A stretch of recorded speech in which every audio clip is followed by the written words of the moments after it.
ध्यानाभ्यास के लिए कृपया अपने नेत्रों को बंद कर लीजिए।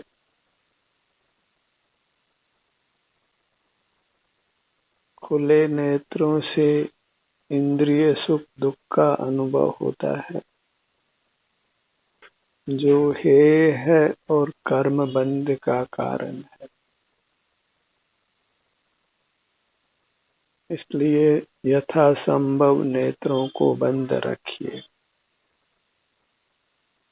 बंद नेत्रों से अंतर्दृष्टि करने पर हमें अतीन्द्रिय सुख दुख का अनुभव होता है, जिससे आप बद्ध मूर्त कर्मों से मुक्त होते हैं और नूतन कर्मों का बंध नहीं होता।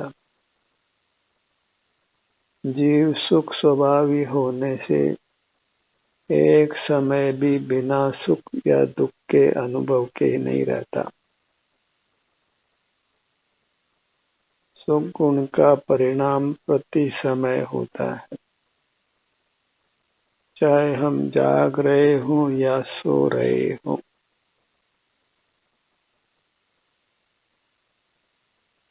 वही लक्ष्य में जो सुख दुख हम भोगते हैं वह कर्म बंध का हेतु है, और अंतर लक्ष्य में जो सुख दुख हम भोगते हैं वह कर्म नाश का हेतु है। कर्म बंध से संसार होता है और कर्म नाश से मोक्ष होता है। इसलिए इंद्रिय द्वारों को बंद रखिए। इंद्रिय ज्ञान के साथ होने वाले इंद्रिय सुख दुख को नहीं भोगना है, और अंतर्दृष्टि से जो हमें अतीन्द्रिय सुख दुख का अनुभव होता है, अपने शारीरिक सुख दुख का, वह कर्मनाश का हेतु होने से वह मोक्ष का हेतु है, सुख का हेतु है।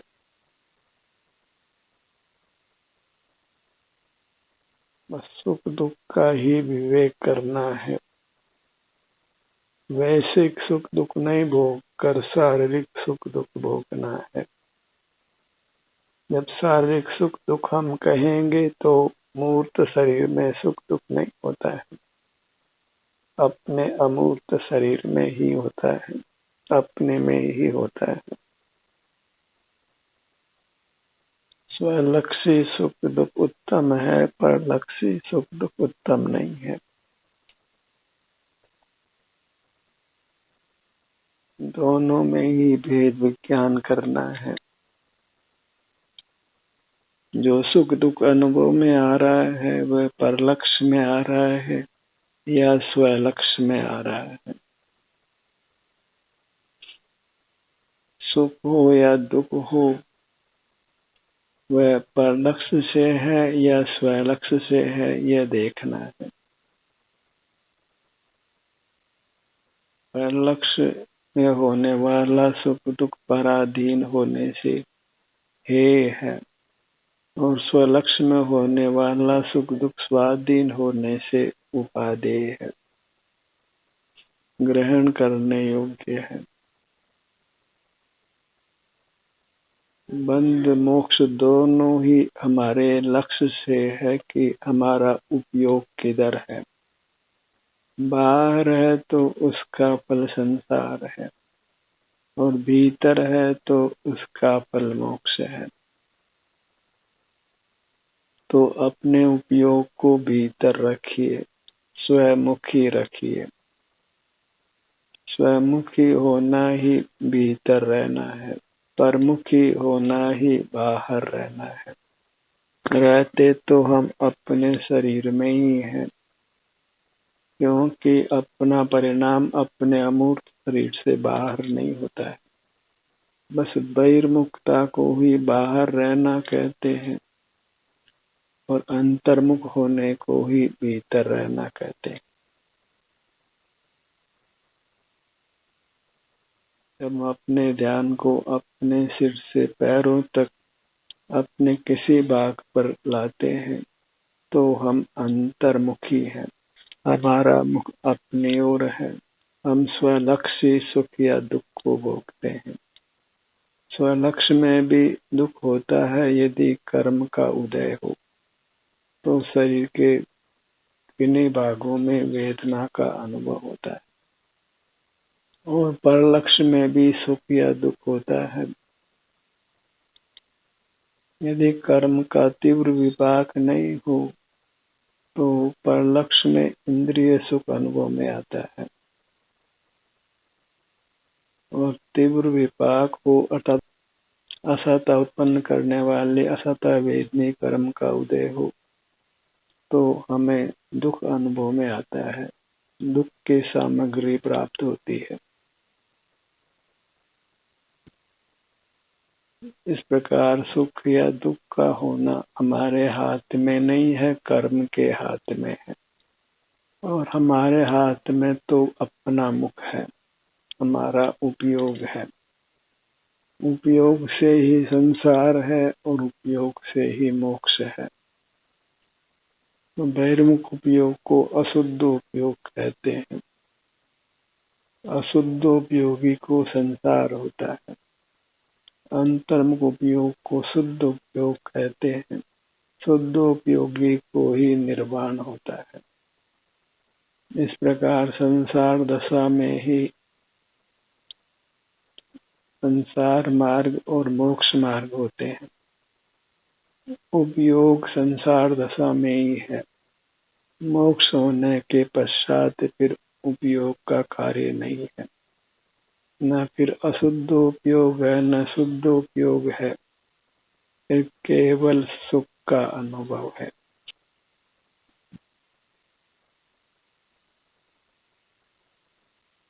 केवल सुख का अनुभव है वही उत्तम सुख है। जहाँ फिर कुछ देखना जानना भी नहीं होता, कुछ करना भी नहीं होता। देखना जानना भी भार रूप है और कुछ करना भी भार रूप है। वह परमात्मा को न देखना जानना होता है न कुछ करना होता है, क्योंकि वे कृतकृत्य हैं। उन्होंने करने योग्य कार्य किया है। वह कार्य अंतर्मुख होने रूप है, शुद्धोपयोग रूप है। उन्होंने शुद्धोपयोग किया है, इसलिए उनको परमात्म दशा की प्राप्ति हुई है। और परमात्म दशा की प्राप्ति होने के बाद शुद्धोपयोग का कोई काम नहीं है। इस प्रकार परमात्म दशा अत्यंत भार रहित है। कुछ भी देखने जानने करने का भार नहीं है, केवल उत्तम सुख का भोगना है। जब तक आप संसार में हैं तब तक ही आपको उपयोग है। कर्म के संबंध से संसारी जीवों को उपयोग पाया जाता है। अब चुनाव हमारा है कि उस उपयोग को परलक्ष्य रखें या स्वलक्ष्य रखें। स्वलक्ष्य उपयोग से हम उत्तम सुख को भोगते हैं, निराकुलता को भोगते हैं। वेदना के समय भी स्वलक्ष्य में कथनचित सुख होता है। राग द्वेष रहित होने से, वीतराग होने से निराकुलता भी उस क्षण होती है। कोई इंद्रिय या मानसिक दुख नहीं होता, किंचित भी तनाव नहीं होता। तो स्वलक्ष्य में नियम से सुख होता है। दुख मिश्रित हो तो भी सुख अवश्य होता है। इसलिए स्वलक्ष्य रखना उपादेय है, भले शरीर में वेदना का अनुभव क्यों न हो। हर प्रकार से स्वलक्ष्य होना उत्तम है। और परलक्ष्य में भले विषय सुख होता हो, पर उसके साथ भी नियम से दुख है, क्योंकि परलक्ष्य में नियम से राग द्वेष होने से आकुलता होती है। तो परलक्ष्य में सुख के साथ भी दुख है और स्वलक्ष्य में दुख के साथ भी सुख है। इस प्रकार सुख दुख की अच्छी तरह मीमांसा कर बहिर्मुखता को छोड़िए और अंतर्मुखी रहिए।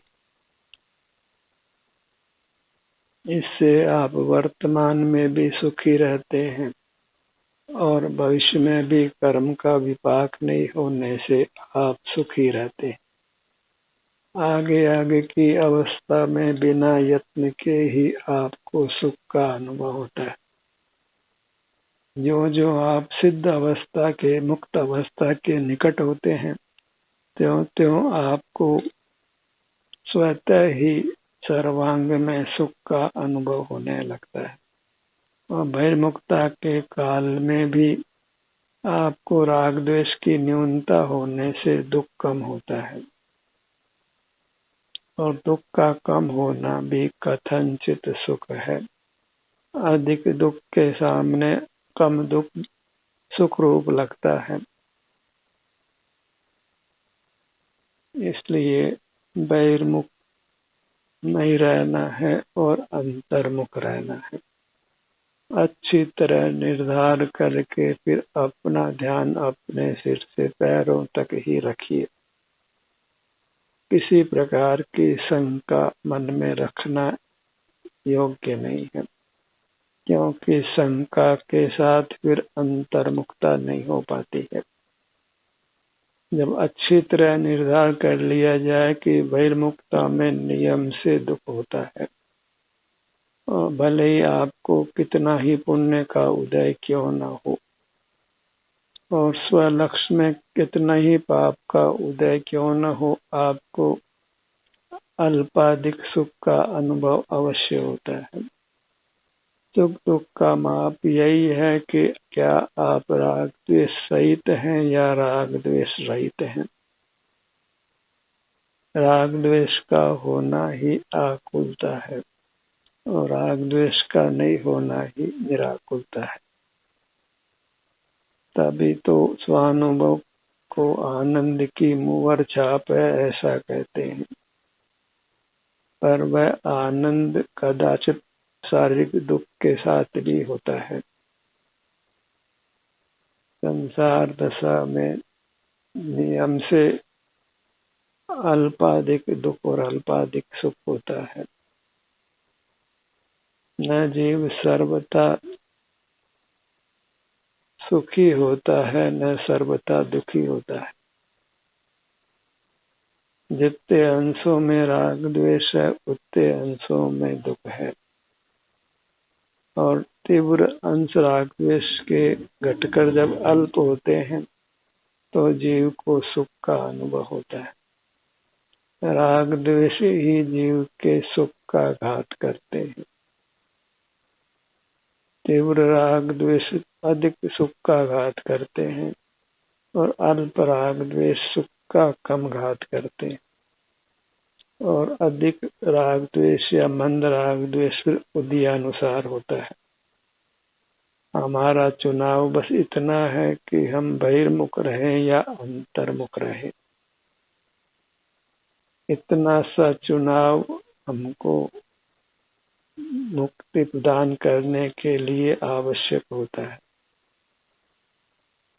इस चुनाव के बल पर ही जीव बहिर्मुख रहते हैं या अंतर्मुख रहते हैं। जब बहिर्मुख रहने में दुख ही है तो फिर बहिर्मुख नहीं रहना है और अंतर्मुख रहने पर सुख ही है तो अंतर्मुख रहना है। फिर शरीर की वेदना कई होने पर घबराहट नहीं होती है।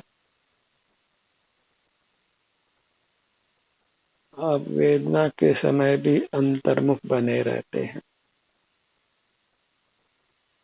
और बाहर में कदाचित विषय सुख की सामग्री भी हो तो भी स्वरूप च्युति होने से रागादि की उत्पत्ति होकर दुख होता है। इसलिए फिर जीव बहिर्मुखता में छाता वेदने का उदय होने पर भी जीव दुख का अनुभव कर अंतर्मुखी हो जाता है, बाहर खड़ा नहीं रहता है। होने वाले राग द्वेष की आकुलता को पहचानिए। बहिर्मुख होने से जो राग द्वेष की आकुलता का दुख है उसको पहचानिए, और अंतर्मुख होने पर राग द्वेष नहीं होने से होने वाली निराकुलता को पहचानिए। जब आकुलता की पहचान होती है तो फिर आप बहिर्मुखता को रोकते हैं, अंतर्मुख रहने का यत्न करते हैं, और भीतर निराकुलता लगती है तो वेदना के समय भी आप अंतर्मुख रहना चाहते हैं। बाहर से भीतर होने का यत्न फिर सतत चलता है। फिर जीव निरंतर ही उसकी भावना यह रहती है कि वह बाहर नहीं रहकर भीतर रहे, मूर्त पदार्थों को विषय न कर अपनी अमूर्त काया का ही संवेदन करे। इसी चुनाव के बल पर फिर वह सतत अंतर्मुख रहकर परमात्म दशा को पा लेता है।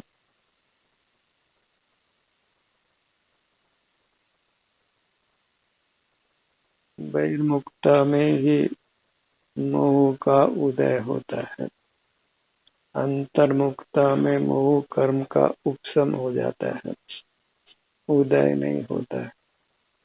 अंतर्मुखता में मोह कर्म भी नष्ट होता है, जिससे जीव को रागादि की उत्पत्ति नहीं होती। सर्व प्रकार से बहिर्मुखता ही है और अंतर्मुखता उपादेय है। बहिर्मुखता में मोह कर्म का उदय होता है, जिससे मोहादि की उत्पत्ति होती है, और अंतर्मुखता में मोह कर्म का नाश होने से रागादि की उत्पत्ति नहीं होती। इस प्रकार हम कर्म की सेना को जीतते हैं। कितना ही मोह कर्म का हमने बंधन किया हो तो भी बहिर्मुखता को छोड़कर जब अंतर्मुख होते हैं तो मोह कर्म का उदय नहीं होता, मोह का परिणाम नहीं होता। आप रागी द्वेषी नहीं होते, वीतराग होते हैं। इस प्रकार सत्ता में मोह कर्म होने पर भी हम अपने को वीतराग बनाते हैं, और वीतरागता में नूतन बंध नहीं होता, और कर्म बिना फल दिए भी गिर जाता है, नष्ट हो जाता है। संसार और मोक्ष कर्म के सद्भाव या अभाव के कारण है। वह सूक्ष्म मूर्त कर्म भले ही इंद्रिय ज्ञान से नहीं जाना जाता हो, पर उसके अस्तित्व की प्रसिद्धि युक्ति से और अनुभव से होती है। इसलिए कर्म की सत्ता को स्वीकार करना योग्य है। हमारे परिणाम के अनुरूप ही कर्म का उदय उपशम क्षय क्षय उपशम होता है।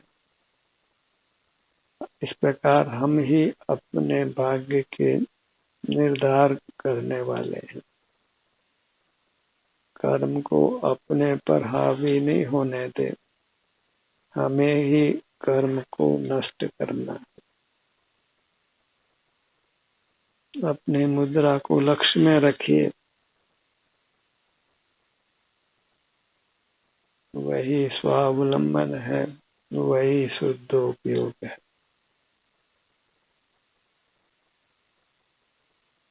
अपना ही आश्रय कर्मों के बंध को नष्ट करता है, और पर का आश्रय ही हमको कर्मों से बांधता है,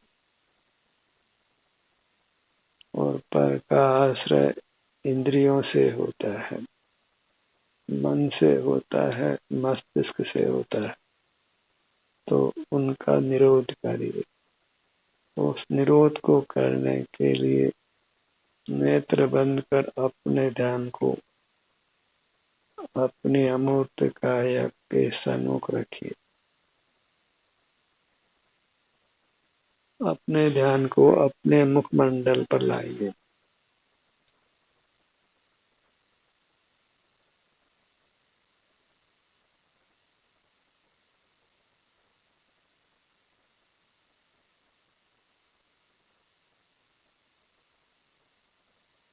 यही स्वमुक्ता है, यही शुद्धोपयोग है।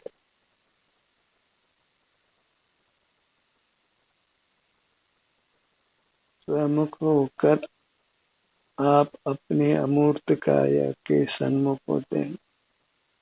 अपनी अमूर्त काया ही हम हैं, इसलिए हम अंतर्दृष्टि कर अपने ही सन्मुख होते हैं, स्वावलंबी होते हैं, किंचित भी पर का अवलंबन नहीं लेते। और जहाँ बहिर्मुखता है वहाँ इंद्रियों का भी अवलंबन है और इंद्रियों के विषयों का भी अवलंबन है। तो बहिर्मुखता में परतंत्रता ही परतंत्रता है और अंतर्मुखता में स्वतंत्रता ही स्वतंत्रता है। और स्वतंत्रता का फल सुख है और परतंत्रता का फल दुख है। अपने ध्यान को अपने धड़ भाग पर लाइए।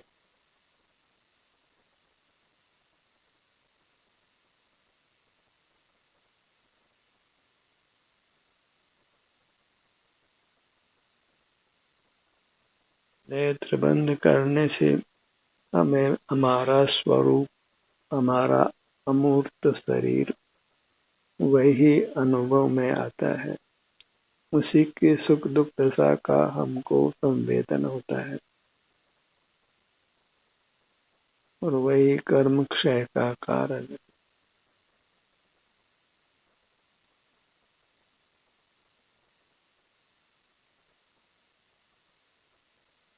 अपना मुखमंडल, गर्दन का भाग, धड़ का भाग, दाहिनी भुजा, बाई भुजा, दाहिना पैर, बायां पैर,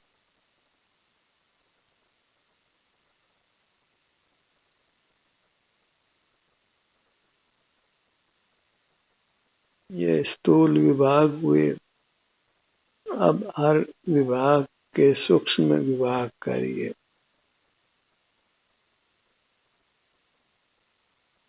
अपने ध्यान को अपनी दाहिनी भुजा पर लाइए।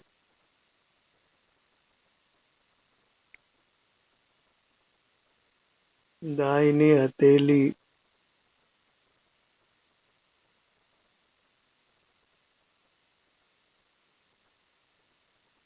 दाहिना अंगूठा, तर्जनी उंगली, मध्यमा, अनामिका, कनिष्ठा।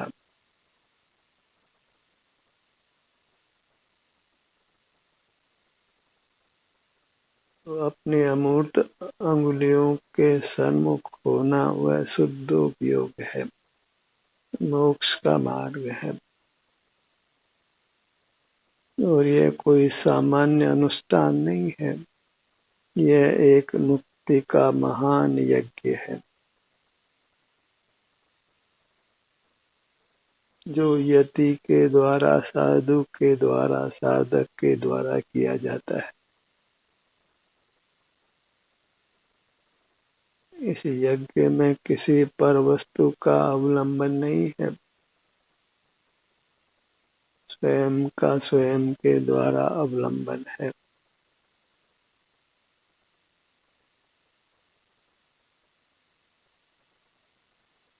अपने ही उपयोग से हम अपनी अमूर्त काया का अवलंबन लेते हैं।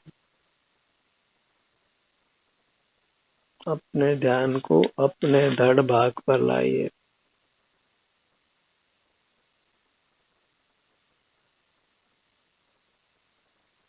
सीने का भाग, मध्य में हृदय का भाग,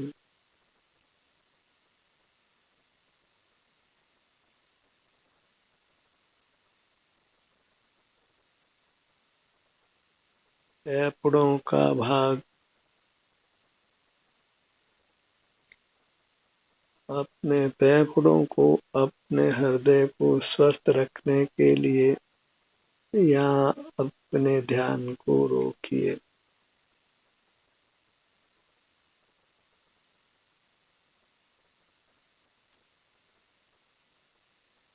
पेट का भाग, पेट के मध्य में नाभि का भाग,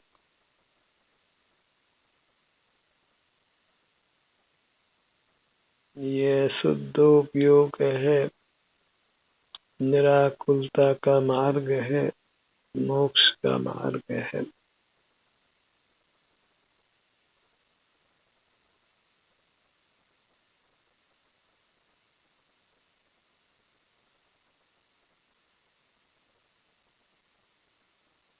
दाहिनी भुजा,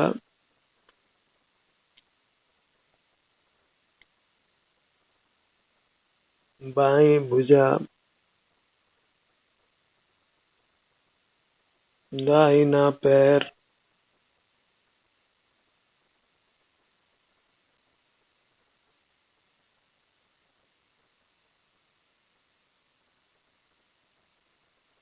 अपने मूर्त को विभिन्न भागों के आश्रय से अनुभव में लीजिए।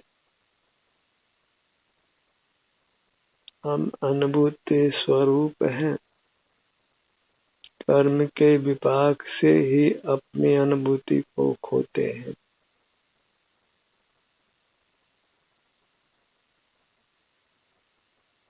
जब अंतरंग बहिरंग परिस्थितियां अनुकूल हो तो बाहर का काम छोड़कर अपनी मुद्रा के अवलंबन से रहिए। अपनी पूरी मूर्त वही वास्तव में अपने लिए परमात्मा की मूर्त है, आनंददाता है।